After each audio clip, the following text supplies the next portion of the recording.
here this week on House Speaker Bill O'Brien's request to all state agencies to report whether their commissioners or deputy commissioners have had anything to do with hiring, supervising, or terminating a relative. This is all about the Tara Reardon story, which the Telegraph broke several weeks ago regarding whistleblowers report that that Tara Reardon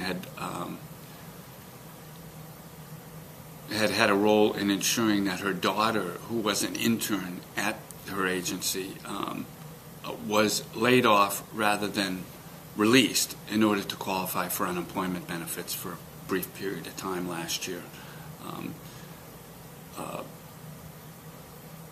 In the wake of that, House Speaker Bill O'Brien has asked for agencies to report on these, whether there are any nepotism practices at the very top. That's what's interesting about it. He's only going to the very top layer. This anti-nepotism law, which was passed by the legislature in 2009, actually applies to all state officials. So that doesn't just involve politically appointed people. That potentially involves anybody in a supervisory role, whether even if they're a member of organized labor, whether they're part of the State Employees Association or they're part of the New England Police Benevolent Association that represents some of the law enforcement, or the State Troopers Association. But Bill O'Brien decided to focus only on that upper echelon to see whether there were any very similar, alike cases, as we saw with Tara Reardon and Deputy Commissioner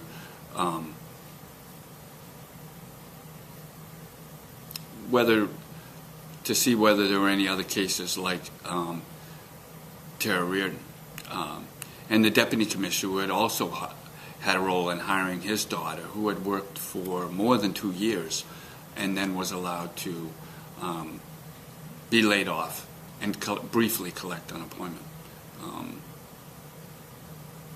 But there's no indication, at least right now, from House Speaker O'Brien that this inquiry is anything more than a fact-finding mission and is going to lead to any more significant stiffening of the anti-nepotism law that we have on the books. But we'll keep watching that here for you at LobbyNews.com.